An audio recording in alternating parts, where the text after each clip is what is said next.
Ever want to hear what the chronic pain journey is like from someone who is raw and real and has truly been through it and is still going through it themselves?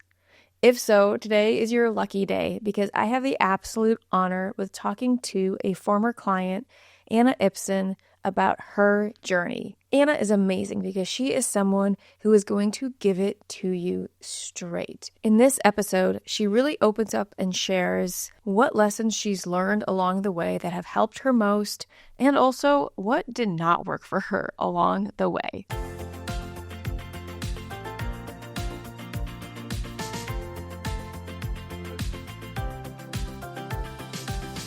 Welcome to the Unweaving Chronic Pain Podcast. I am your host, Dr. Andrea Moore, founder of the Whole Self Integration Method, and I am here to take high achievers from a place of battling themselves to a place where they get to live life fully on their own terms. Because the reality is, you don't need to fix yourself. What you truly need are the tools to build resilience and nervous system capability so you can finally move through life with ease. If you are ready to end the battle and step into resilience, then it is time to book a Step into Resilience call with myself, where I will guide you through the next best steps for you to finally be able to living life on your own terms. You can book that by clicking the link in the show notes or going directly to drandreamoore.com/schedule. That's drandreamoore.com/schedule. Can't wait to see you there. Welcome to the Unweaving Chronic Pain Podcast. Anna, I am so excited to have you on here today. Anna has been a client of mine in the past, and she's coming on after almost a year since I've last seen her. I don't know if you realized it was that long, but yeah, it has been. Yeah. And I'm just so excited for you and your willingness to share your story, what you've been through, and what you're still moving through. So welcome. Well, thank you. Yeah, no, I'm super honored to be here and tell my tale. Yes. And so why don't you first start, if you want to just say a little bit about yourself, you don't have to go into your full story yet, but just a little bit about who you are and what you do, and then we'll get into things. Yeah. I'm 34 years old. I live in upstate New York. I'm a registered dietitian. So very much just a normal human being. Yes. And tell people a little bit about where you were when you started, kind of like when we started talking.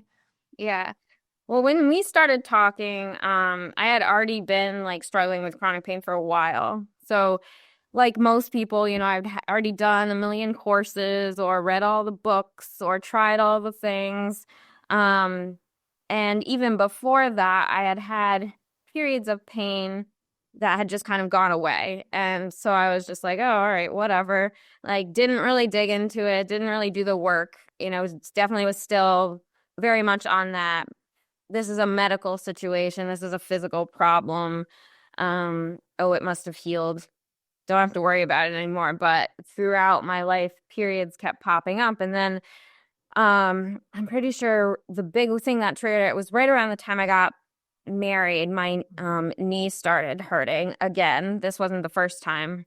And that was when I started to dive back into everything. I went and actually got a cortisone shot the day before my wedding.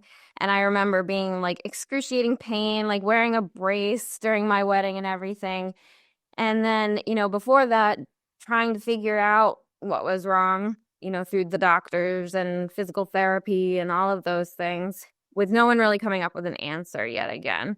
And so then I kind of revisited this idea of, mind-body work and started pursuing that pathway more. And at some point, I think I found you through your podcast, actually, because I was listening to Nicole Sack's podcast. And, it came up in other similar podcasts or whatever. And I attended one of your free workshops, and I just fell in love with your personality because you're fun and sarcastic and all the things and swear like me. So, I think that was kind of how I fell into your work. Okay. I actually don't know that I knew how you found me. That's funny. Or I don't remember that. Yeah. Well, yeah. And I think that's something that is important is like you really were, I guess, heavily almost involved in both worlds. It's like first really deeply like saturated into the medical world and all of that language and fear mongering that tends to come with that world, unfortunately. And then you were really, really saturated into the mind body TMS world, which was, it's to me, it's very interesting with my clients when I have someone who is brand new to mind body versus someone who is like you, who is very experienced in mind body and is still stuck. And I do think that's a lot of listeners. So do you mind sharing a little bit, if you remember, what that was like to be in this world where it's both has this really inspiring message, I think, of like, hey, like we can work through this pain, but also it's so then frustrating to feel like, and why can't I do this? And you're seeing all these stories of people who just, fix their pain by journaling and whatnot. What was that? What was that like?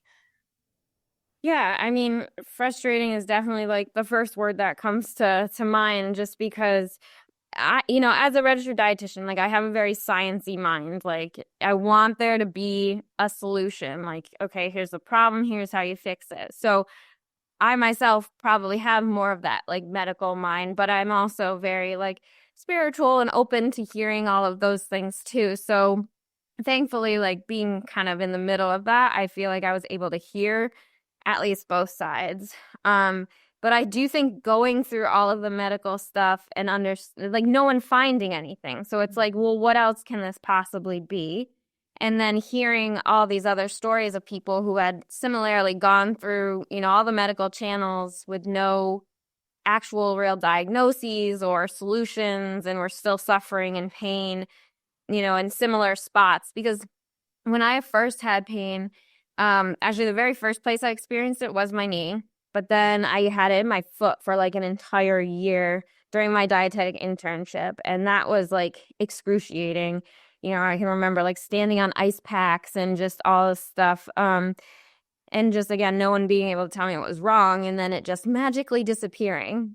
And, then the next time I got hit hard again was the knee around the wedding. So my pain has always traveled because also in between all of those bigger ones, I've had like it just randomly in my bicep, my neck, my, finger, like just weird things. So I think also for me, having it travel is kind of like a benefit, I guess, in a way, because, if someone has something that's like one thing, they're very much like asphyxiated on that. So it's almost like when my pain moves, it's like, oh, well, this is very much a TMS thing because now all of a sudden, it's somewhere else. Yeah. But finding the community of, everybody who believes in the mind body world was actually like really helpful and supportive. And yeah, I don't know. You have to go through both, I think, in order to kind of come up with your own solution or your own, interpretation of everything. I love that. And I think it's becoming, I talk about this a lot, but I think going through the medical part is almost essential, or it's, you want to do that if you are someone who has been experiencing pain. It's like, get it medically cleared because there could be other physical reasons for your pain that you do want to address. The problem is like our medical system, we have to understand, isn't going to deal with it in a very trauma-informed way. Or if it is mind-body, it's going to mess with your head. However, I still think you need to go through. I think, if I had a consult of someone, which happens very, very rarely, but I've had it happen where actually had it happen not that long ago. And what she was describing to me sounded very much like she had thyroid issues and she had never seen anyone for it. And so I said, I was like, I can coach you. I'm happy to become your coach while you're navigating that, but I'm not going to be your coach if you're not willing to go and get those things addressed as well. And she was like, you know what? No, she's like, I'm not totally fine seeing a doctor. I had no idea. And so she went off and yeah, sure enough, she had some autoimmune thyroid things coming up. And again, there's going to be a mind body role, but it's like she really, her symptoms were pretty extreme. Mm-hmm. Like keeping her bedridden, like not being able to walk. Like there was some pretty significant stuff going on where I'm like, I'm not going to sit here and talk about mind body when like that does need to be addressed from a medical perspective. But once they're not finding anything, yeah, then the mind body place is the natural next step and can often, again, be done alongside the medical things if needed too. Yeah. Yeah. Yeah, well, I think, when I had my back pain, I had to go get an x-ray. I was like, I need to know. And that was a very, like, I remember talking about that decision with you, actually, because, there's also in the mind-body world, everyone who says, like, oh, like, I don't know what the percentage is, but of adults have a slip disc and feel no pain and all of those things. And so I knew I was putting myself at a quote-unquote risk to be more traumatized, because what if they did find something? What if they did diagnose me with that? Because it is, important to always take everything that a medical professional takes with a grain of salt, because their job is to find something that is wrong. They want to find a diagnosis for you. And so, I was lucky in the sense that wasn't what happened with my x-ray, but for me, for peace of mind, I needed to get it looked at. And actually, when I also had the glute pain, which, by the way, glute pain is a thing. I'm throwing that out there because I've not yet heard one person on a podcast talk about glute pain. So yes, my butt like hurt months, like one of my butt cheeks. Yes. I felt like I needed to go see a physical therapist for that. And I was very much traumatized by that experience, because she's like, oh no, this is a back problem. This is, stemming from your back. And she was giving me these exercises to do, and I made it 10 times worse because I was just so focused on it and trying to do what she told me to do and all the things. So it is hard. It's a decision to be thought about. And you do want to, if you can, go to somebody who is, at least sensitive to more of the mind-body world, which isn't always easy to find.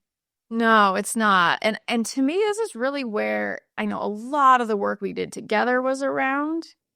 And to me, something that as humans in this trauma-informed world, medical world, that's not going to change anytime soon. Like it's shifting, yes. It's not going to be anytime soon, where that's becoming the norm. I mean, doctors are overworked. Insurances, we all know, is a whole hot mess. Yeah. There is a massive shortage of practitioners. It's like stuff is not, yes, I think more people are becoming aware. Stuff's not really getting better, though, number-wise, in terms of the ability for a practitioner to spend enough time with a person to be able to have that more trauma-informed approach. It's just the reality. So to me, the antidote becomes, maybe antidote's not the right word, how do we increase our nervous system capacities to be able to take that in and to not let it affect us, to have someone look us in the face and be like, and obviously this wasn't the case for you, but be like, we found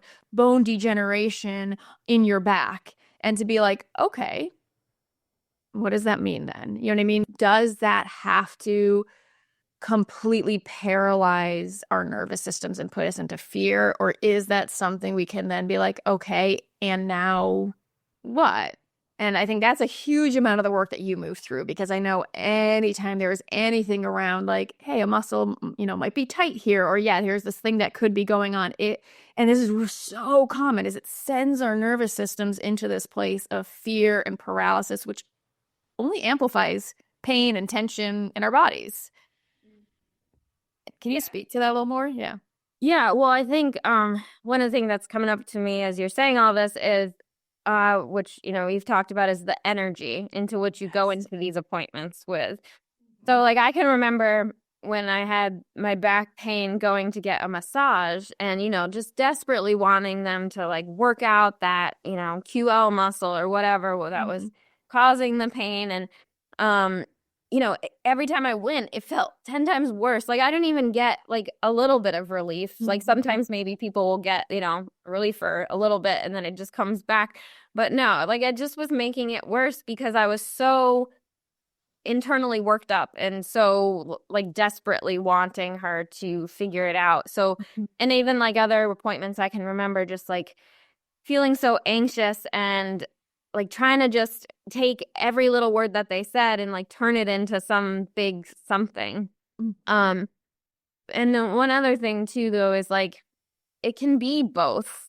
And I know we've had that conversation too, where there can be something medically like wrong, but it's always also going to be TMS because, you know, we are humans. When we hear something is wrong with us, like that's scary. Like we don't know what that necessarily means for us and for, you know, people who are naturally anxious, what that means for the rest of our lives. We go that far because it's like we have to think about like all the consequences and how is this going to impact this and that. And that's just so natural and human.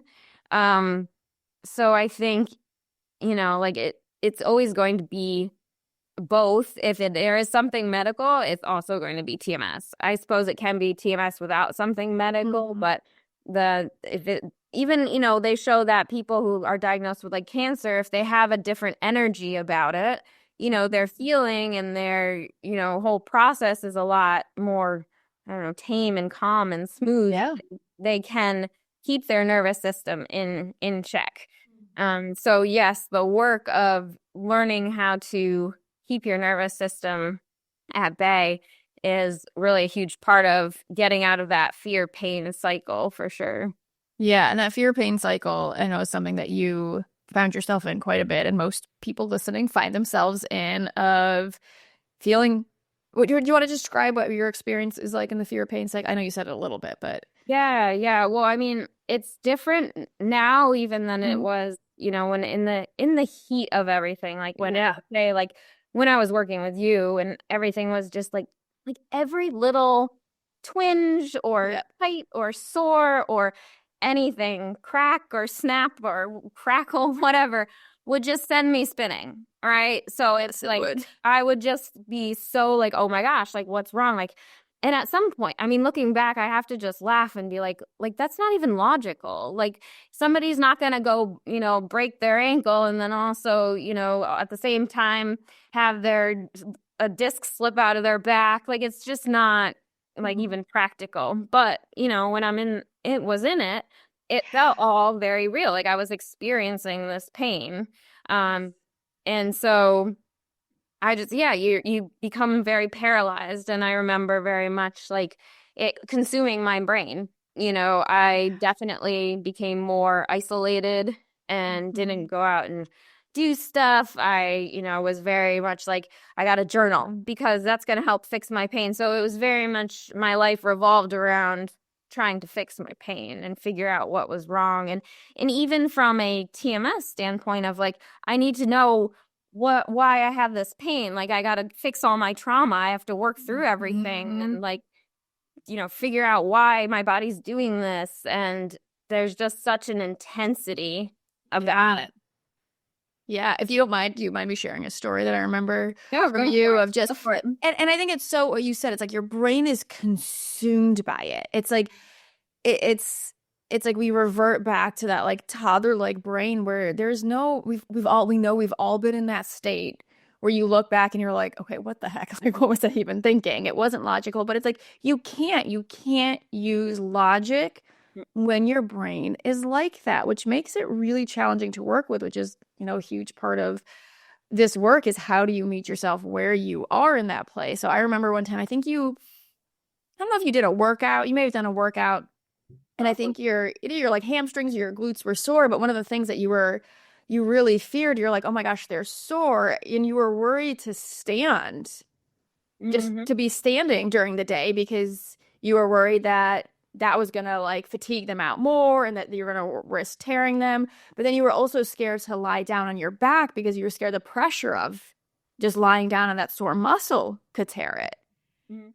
And it's like I think you were just like lying on your stomach then and you like didn't know what to do. And it just, I think that's a moment you can look back and be like, okay, yeah, logically it doesn't make sense. And I remember trying to like explain that to you from both the like, let's start to like bring your brain back on board of like, okay, how strong our actual muscles are. And then also just meet your nervous system where it was, and like the fear that it was in this like catastrophizing place. And it's such a hard balance. And you've done such a beautiful job of working through that and being willing. What I want to speak to, the reason I share that is like your willingness to take that all in and keep going has been so massive. Like, I don't know if you understand how massive your willingness is to be like, but okay, I'm going to somehow keep going through this. Like, sometimes I thought you were going to just fire me as a coach like 50 times because you're like, fuck you. Like, what are you like? But it's like, you're like, no, I got this. Like, I think you like knew deep down that it was like the right path, but Yeah. Yeah. Well, I think one of the things that's helped me work through that specifically is accepting that it's not normal to not experience pain to some degree. Like, if I am working out, I'm going to get sore. Like, that's not weird. That's normal. And I got kind of like into this thought process of like, you watch a football player or soccer player get slammed into a wall and bounce right back up. It's like, well, the human body is not that fragile. It's like you don't just go around breaking things or, pulling things. And even though that was like what it felt like was happening to me, it just didn't, like, it doesn't make sense. So kind of, thinking along the lines of like, well, it's somewhat normal. But I do think that because of the sensitivity that my nervous system was in, soreness was lasting longer for me, or because I was so worried about it turning into something or obsessing about it, it, turned into something more. Yeah. So at this point, like I get sore and I'm not really afraid of it. It's like, oh, like that'll go away in a couple of days. Yeah. So that's like a huge difference because, I continued to work out and still do. And of course, you're going to experience some sort of soreness from that. And I want to highlight, just like what a massive difference that is. Like, you're kind of saying it so nonchalantly, but it's like, oh my gosh, that's such a huge difference where you'd be like, oh, I just get sore after I work out. That's okay. That's normal. Like, that's amazing. Sorry, continue on. No, well, that's okay. And it's just, it's funny because it's almost like, I don't know, for whatever reason, like reverse lunges for me, like no matter what, I always get sore. And I remember like making it such a problem, but now I'm just like, all right, well, I'm probably going to be sore. Yeah. Yes. Or just, yeah. So I think, again, it goes back to that fear, how much are you making this mean? And again, when you're in the fear pain cycle, obviously it's a lot harder to think logically like that, but I'm now at a place where I can do that. So yeah. And so tell me what happens now, because I know like recently you've had a flare up. Yeah. And so what is it like working through that flare up versus what it used to be like when you had a flare up? Yeah, well, I would say just like I'm not as well, I don't know. For people who have anxiety, for me, it definitely feels like chaotic within my system. Like I can almost imagine, maybe it's because I've watched like Inside Out, all the little like emotions like running around and like alarm or something. But the anxiety, like there's definitely a very like, overall physical sensation, where your whole body is anxious. So I almost think about that as like my nervous system is, like escalated.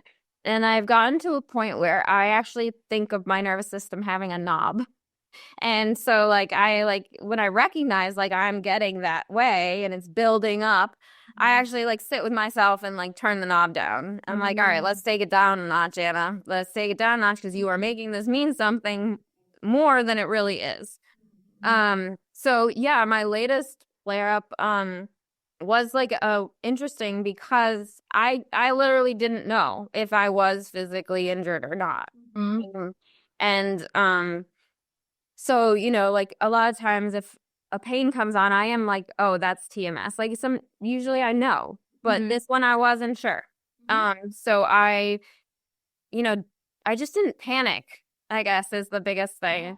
You know, it was like, even so, it was a back related thing, I guess. It's like back glute, that same spot that I had before.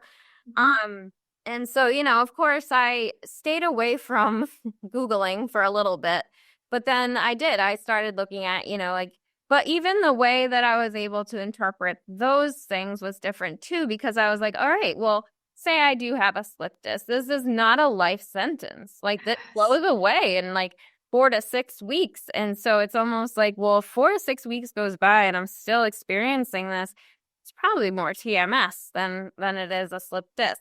Now, I did go to a physical therapist to have them look at it. Yeah. Just because I felt like I wanted peace of mind for it. But I also didn't go into that appointment with the same intensity that I had ever gone into any of my other ones. It was more just like, hey, can you check this out? Tell me what your thoughts are. I also had some questions on just like my form, because they're things that like I've always, well, and here's the other thing too, like in working out, like I just noticed that, okay, like my body, specifically my body, is more tight on this side, or like hip doesn't function as the same as this side. So is that like a muscle imbalance? And also, that's very normal. That is a human thing. Like someone with TMS, without TMS, like it's normal to not have both sides. So I just wanted someone to also just check out like that. Like, is there something I could be doing better, or some sort of warm-up exercise that can help me be more balanced, or whatever? So I did. I went, and she's like, no, you don't have a slip disc. So I don't know what I did. And I still don't know if I really like injured it or not. But it's been, because that was like the 22nd. It was like right before Christmas. And you know, I'm still dealing with the flare up, but I also feel like it's a little bit more TMS-y now, because some days it's like all in my back. Other days it's all in my glute. And so I'm just trying to take the time to slow down and think about like, all right, well, what's going on in my life that maybe I'm not paying attention to? And then also, you know, just thinking about the past a little bit too, like what else has happened around this time in the past, because sometimes pain comes back based on that. You know, right before Christmas, like I got divorced, you know, recently. Well, I guess now it's not recent, but you know, the holidays are still weird because we've been separated for a little over a year now. And this is the second Christmas where that, like, it hasn't been the same, because normally we'd have to go to his parents' house and my parents' house, and it was like a very chaotic day. And so I think, you know, there's that. There's just like a relationship kind of thing too that I know I need to look at, and I haven't been ignoring. So there's definitely like things I can think of that are like, oh, maybe this is my body communicating something to me. But also, you know, addressing it from the physical end too, I guess, is also what I wanted to look at too. But I did it very differently than I ever have.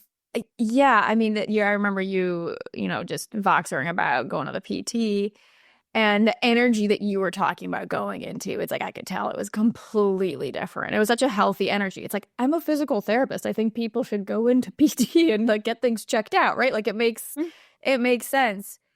It's just the difference of, oh my God, I need to either get this person to fix me completely, or, you know, if anything they say, that's like the life sentence piece. I know it was a big one for you. It felt like if you had had a slip disc in the past, it would have been a life sentence.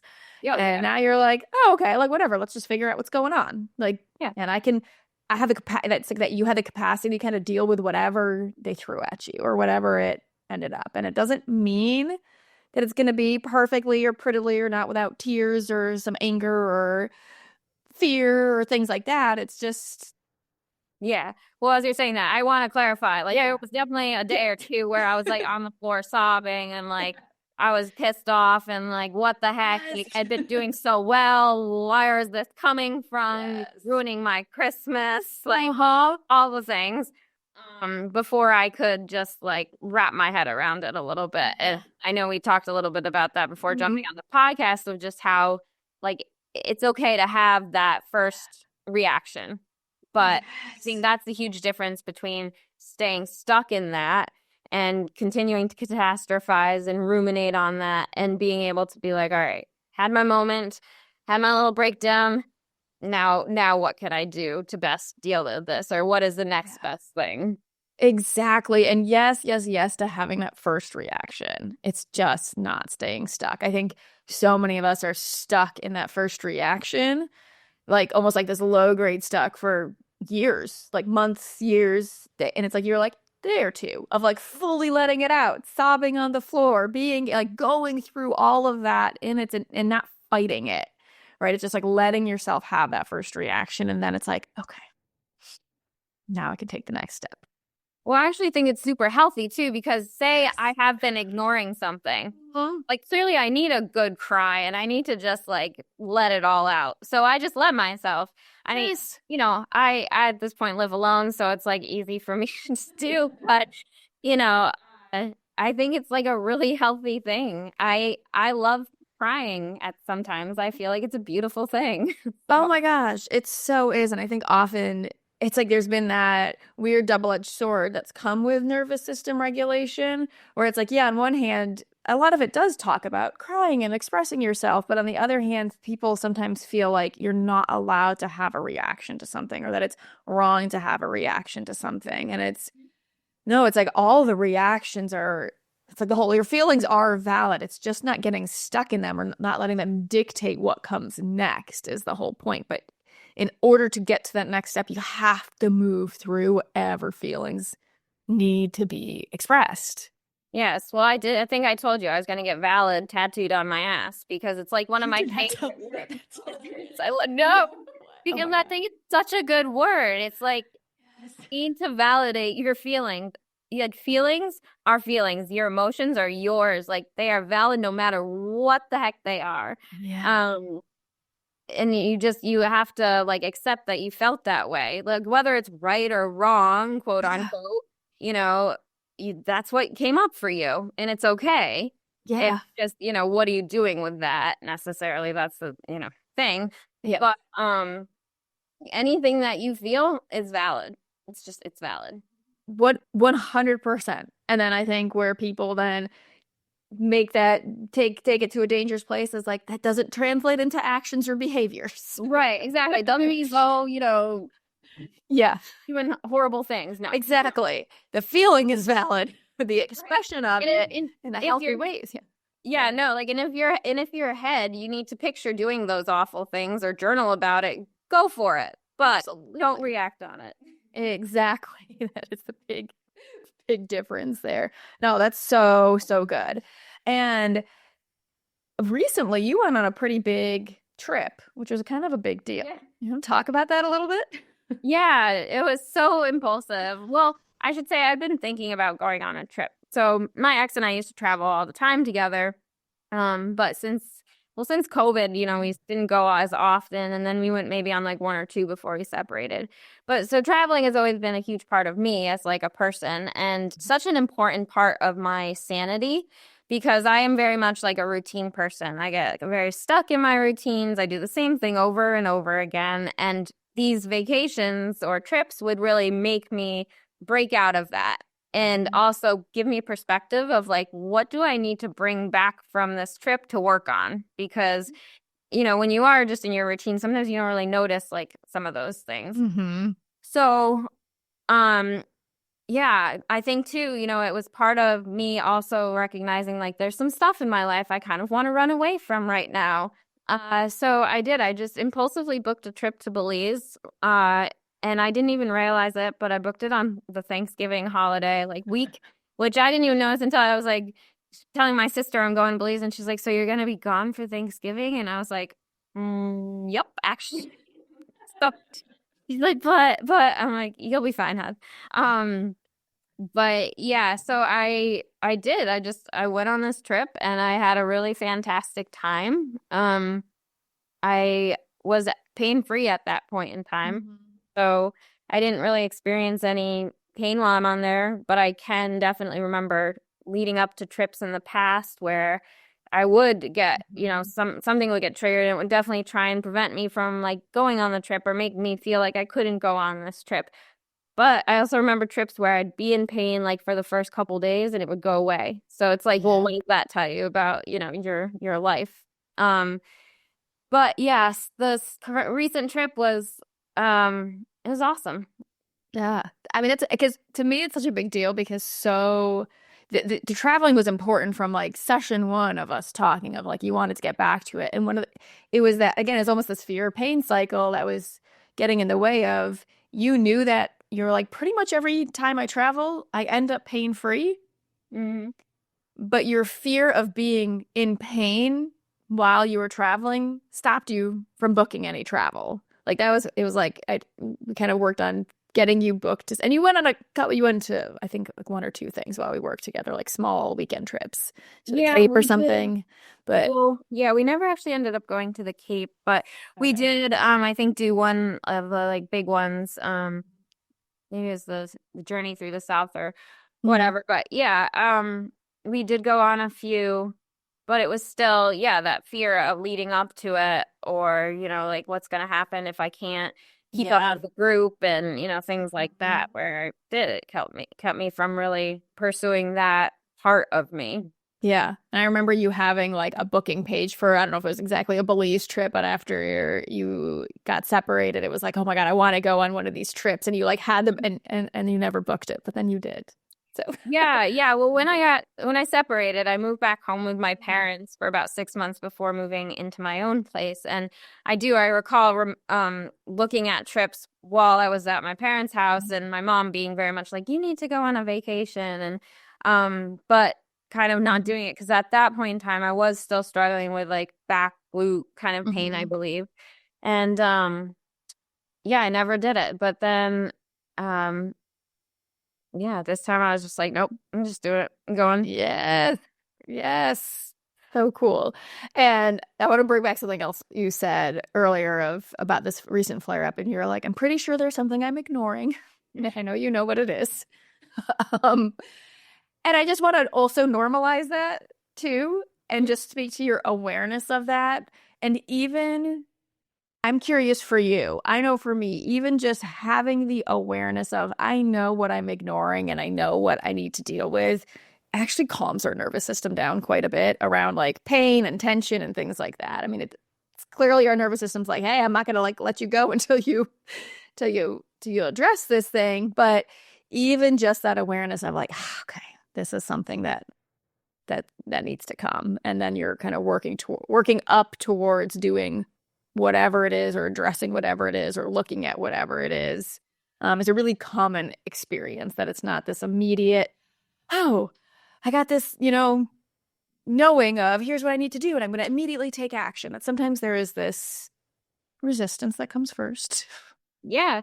Well, I want to say too, like I've had, like this feels like a bigger flare up. I've had other like little flare ups where things have gone away. Like I had it for like a day or two, or maybe like 4 days or something. This one's been something that's lasted. So and it equates to the amount of the problem, so to speak. So like I know that if I work through this thing, it's like it's a good big thing, Whereas some of the other things, maybe it was just like a little something or other. But yeah, and I mean, I think, it's also interesting to just observe humans in general when you have the TMS perspective, because you recognize like that it's not all that weird. So, other people probably experience pains because of something happening in their life, but don't equate it to TMS. Like even just like a headache or a migraine or something like that, or even just living with my parents and observing them. Like my dad, he was just retired. And I remember, he became so hyperfixated on his health. And one week it was his back was hurting him. The next week he had arthritis in his fingers. And I just like was sitting there being like, wow, my dad is not dealing well with retirement at all. Doesn't know what to do with himself. Yeah. And, he has worked through it at this point, and those things magically disappeared somehow. Amazing. So I kind of may have converted him into a TMS believer, I think. So yeah, but it definitely took some talking, Nice, though. you know. Yeah. But yeah, so like it's not necessarily weird to experience some sort of pain because of an emotion in general. It's just that I think people with TMS take it to that next level, right? There's that hyperfixation, the fear that goes along with it, the dysregulated nervous system. And that's the huge difference, because you can see somebody who like breaks a leg and is like, oh, well, I'm in a cast. And they move on with their life. It heals. They move on with their life. For somebody with TMS, if they broke their leg, it would be like, oh my God, you know? Yeah. Oh my gosh. Yeah. I mean, to me, to a certain degree, it's our nervous system holds us, whether you want to look at your nervous system or your inner wisdom, authentic wisdom, whatever resonates with you. It's something kind of holding us accountable to ourselves. And so it's like, I know if I am waking up with back pain in the morning, that's a sign where I'm like, okay, what have I usually it's a food thing, or I'm eating things that I just know don't agree with my system, or I've just been like, well, I haven't done any type of inner work for the past week, something like that. And it's kind of this like nudge of like, hey, what you doing? Take care of me. And so I've gotten to the point where it's like, I am pretty grateful for that. I mean, it's like annoying when it comes on, but I'm like, okay, good. Because if I didn't have that, I'm like, I don't know how often I would remember to attend to myself, Yeah. And so it's that nudge, and it's like, can we listen to it or not? Yeah. And if we're not, then it's like it gets louder and louder and louder until you're kind of forced to deal with it. Yeah. Yeah. Well, I've heard lots of people come on these types of podcasts or the chronic pain house and be like, I am so great. My pain, it's changed me as a human being. And, like if I didn't have my pain, all the blah, blah, blah. Like, all right, I'm not going to sit here and say that, because I don't like my pain. And like, what the heck? Like, why was I dealt this card? Like, but I've also had to accept it, right? Like, this is my body. This is how it is. My body is sensitive. It's just how it is. And I don't think that will ever change. So either I can keep fighting that or I can work with it. So yes, I've recognized like my pain is definitely a sign, but it doesn't mean every time it comes on and I'm like, oh, okay, body, let me just cancel everything and sit and meditate and tune into my inner workings and figure everything out for you. No. Yes. Thank you. I love that. So well said. Because I don't either. And I do this for a living and I still don't do that. I'm like, fuck. It's usually my reaction. I'm like, or something like that. And yeah, I think it's really, really common. It's like, oh, let's have complete compassion and love. And it's like, that's nice, but it's just not, it's really not realistic. That's really not most people's first reaction when they're in pain. Yeah, well, it goes back to the allowing yourself to have those days of just like crying and yelling and screaming about it, and then being like, all right, well, now I guess I have to look at why might this be here. Yeah. And yeah, of course, like definitely practice self-compassion, love yourself, like Yes. 1000%. But, you don't have to do it in this voodoo way that sometimes I feel like, comes off in the mind-body world. You can be a normal, like very busy person and still work with your body. Yes. So you got to figure out what works for you. Totally. And I think that's one of the biggest things with a lot of the programs that, are out there, is finding one that meshes for you. And so for me, I don't think it was one program that solved all my problems. It was a combination of different things that I pulled from programs, and just the continuing process of looking at things and working on things, and taking, like I said, the different methods and tools and things, and just being like, all right, this is what's working for me. Yes, I love that so much. And I think it's a really important message, because I actually have a client right now who's struggling with this, where she's taken a lot of programs that talk about the self-compassion piece. She's a really, really hard time with it. And it's like, yes, we do want to build that skill to have self-compassion. But I find self-compassion often ends up being a byproduct of it's almost like a side effect of doing other things often. It's like then all of a sudden it becomes more accessible. You can't just jump into self-compassion if it's not already accessible. Mm-hmm. And so it's like, and you don't, I think you're living proof of this. You've had a lot of pain-free periods now without having this, like, I'm just in this place of self-compassion at all times. And I love my, like, it's not, you didn't need it, right? No. And one of the things too, I just want to make sure like that gets out in this podcast somewhere. Yes. It's just like maintaining a sense of humor if you can through some of this. Because like I remember there was one time where I was, just trying to pay attention to a little bit more my thoughts around like what am I saying to myself? And I just remember like catching some like just awful thought, but to me, it was funny. It was like, I was just laughing. I'm like, wow, like that's some really mean thing to say. But it was funny to me. So I do think if you can look back at some of the things or, try and find some of these things funny, like even going back to like thinking about these pains moving around and it's like what the heck, body? Like, how could this possibly happen? In a week, all these different body parts are breaking and tearing and being strained. Like, it's almost comical, right? Oh my gosh, yeah, absolutely. I love having the sense of humor with it. I think it is funny. I don't know how else to look at it. It's right. That being said, I probably would not be able to say that in the midst of when I'm really like was in all, in the midst of all the pain for sure. So I think you always had a good sense of humor, but yeah, not about certain things.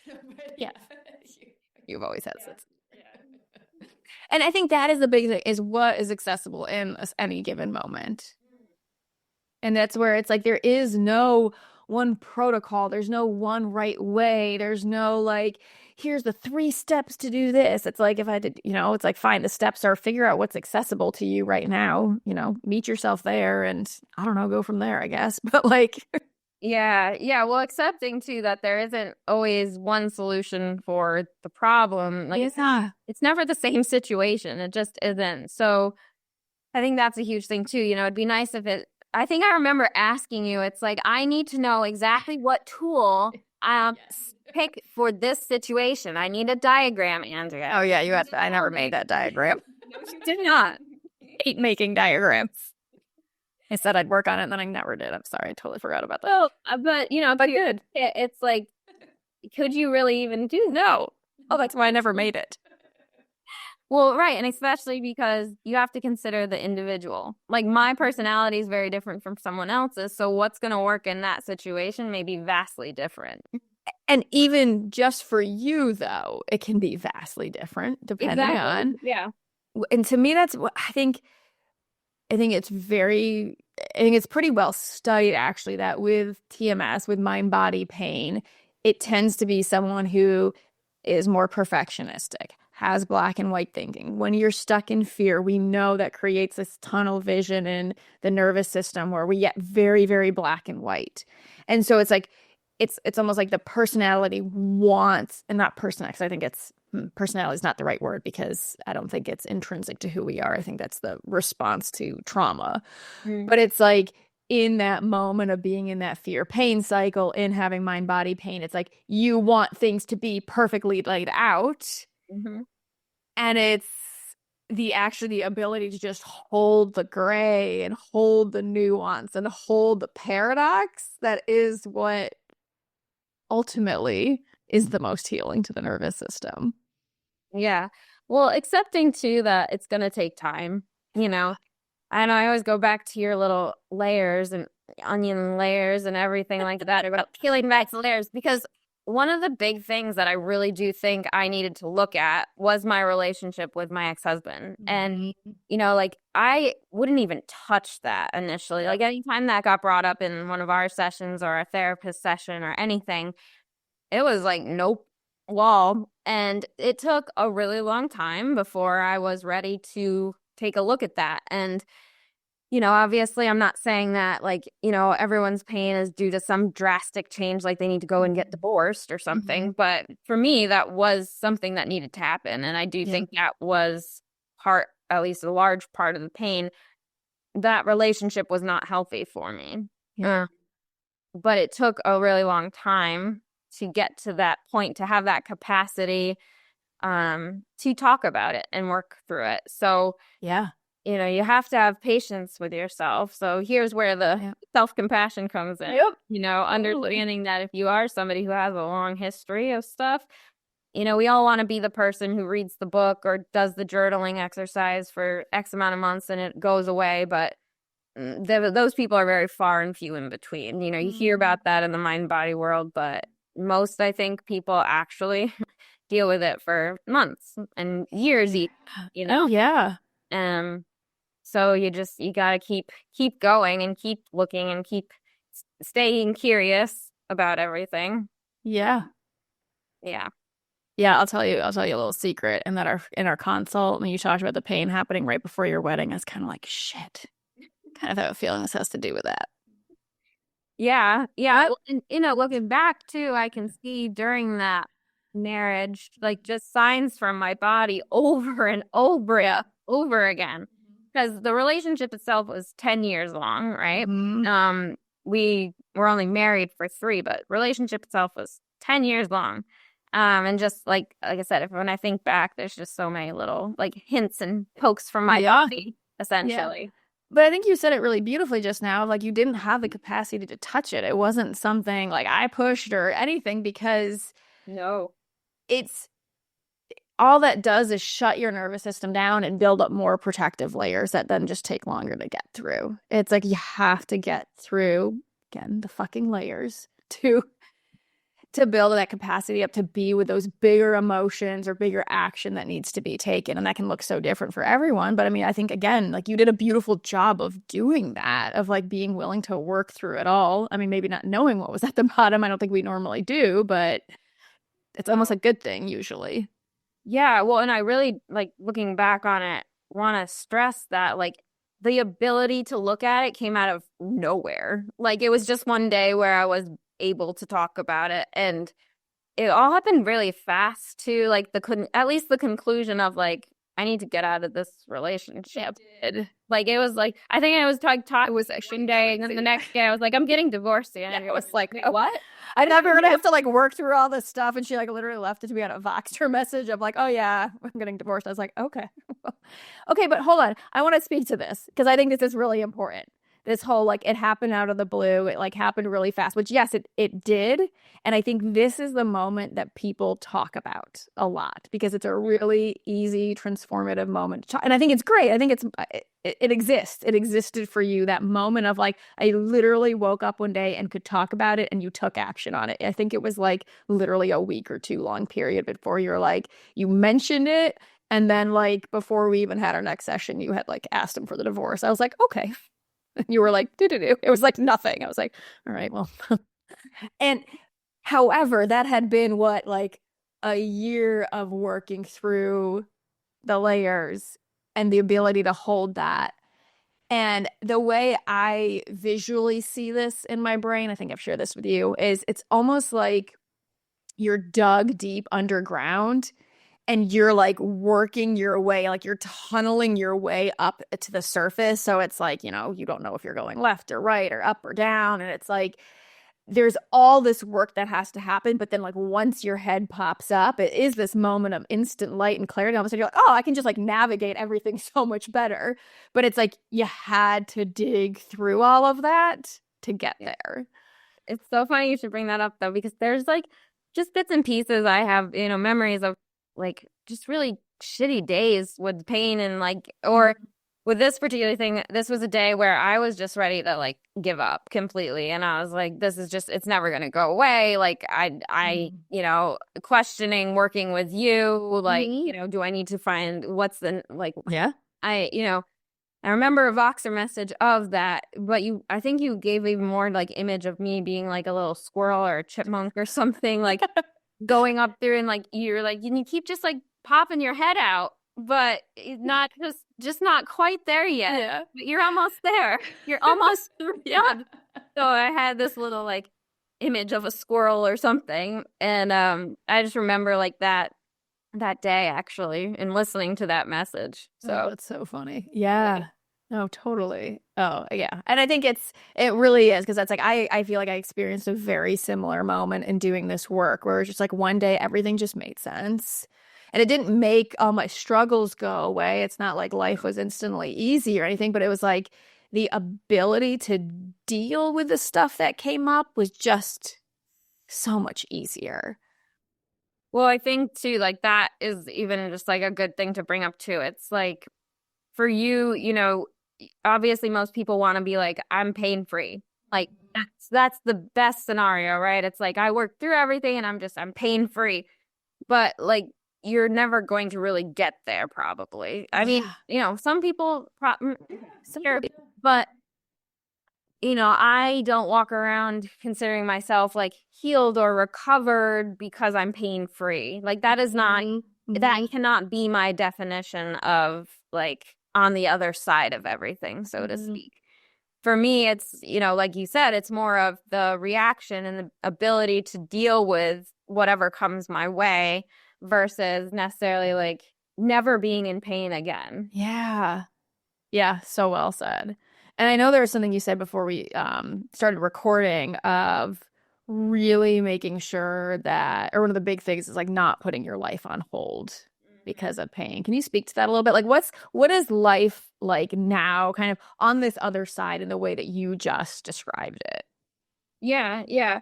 Well, you know, when I was in the midst of all of the big pain and everything like that, I became very like socially isolated. I didn't do much besides work on figuring out how to make my pain go away, or I was very much just like stuck in a routine that felt somewhat manageable, right? Like I knew it was safe, I could get through the day and by following this routine. But you know, I think after, you know, getting to a little bit of a better place and then starting to add back in like actual life experiences of, you know, like traveling or just going out to see a concert or spending time with a friend or, you know, going out to dinner or I don't know, anything, just, you know. You bought a cactus. Sitting right here. Still alive. She had a whole list of things, and one of them was to buy a cactus. And I was like, "What is stopping you from buying a cactus?" And then she went, yes. Sorry, go on. I just yeah, you're right. I did make a list of just like going out and living your life. And one of the key things that I think helps with healing is finding joy and happiness. And a lot of that comes from social experiences and going out and doing things that will bring you joy. But when you're in pain, you know, like the desire to do that, the depression that kind of comes along with all that is very much like, you know, I can't go out and do those things. I can't. So even with this latest flare up, I've noticed like my head going there a little bit of like, oh, I don't want to go out and do that. I mean, granted, it could be also because it's like 18 degrees in New York here and it's like full winter, but we're going to go with the you know, just again, wanting to kind of isolate. Yeah. So I've made a point of still like on like, because I had this happen right before Christmas, I was supposed to go to my parents' house for Christmas Day. There was a time where I was like, I don't want to go. It's just stay here. Like, it's whatever. It's like just my parents, my sister, like I could just stay in my apartment and not really celebrate. So forcing myself to go out and do these things and not falling back into that, you know, rut of just not living life, because it's only going to make you focus on your pain more, resonate in it more, just, you know, give you that time and space to catastrophize. Because a lot of times when you're doing those things, it's like you have those brief moments where the TMS pain isn't there. So, yeah, just not staying stuck or not being afraid to make the changes you need to make. Again, maybe it's not as big as like divorcing your husband, but you know, just little things that it's like, all right, like maybe I really do need to look at or even just think about, you know, changing my career, or maybe, you know, it's something big or maybe it's small. I don't know. But you'd want to really like play around with the ideas anyways, if they're there. If your gut is telling you like, okay, this is maybe a problem. And that's the other big thing, is learning to listen to your gut. Like a lot of us don't like our gut, right? Because it tells us the awful things that we have to really like look at. And you're like, no, it can't be that. But then you're like, dang it, it is that. Yes. Let me try something else. Nope. Okay. Yeah. Right. Gotta do this thing. Totally. Oh, that's so good. Well, thank you so much for sharing. I Of course. so appreciate it. And any last things that you want to share, or last words, or last, yeah. No, I mean, I don't think so. You know, I think we've covered everything that I really did want to like put out there. You know, of course, there's always the don't stop fighting, don't give up. Because, you know, you just have to keep going. And there is another side. It's just, it takes time. It takes patience. It takes the work. It takes the effort. So, but there is another side for everybody. It's like I said, you reach a point where life is much more enjoyable. Maybe you're not pain-free, or you still get flare-ups and things like that. You know, I don't know what my life looks like down the road. Maybe there is more time where it's pain-free because I'm still able to deal better. But I don't know. And I have to be okay not knowing too. Oh, that's so good. Yeah. I love that. Well, thank you so much. Yeah, of course. My pleasure. Thank you so much for listening in. And remember, if you are ready to end the battle and step into resilience, then it is time to book a Step into Resilience call with myself, where I will guide you through the next best steps for you to finally be able to living life on your own terms. You can book that by clicking the link in the show notes or going directly to drandreamoore.com/schedule. That's DrAndreaMoore.com/schedule. Can't wait to see you there.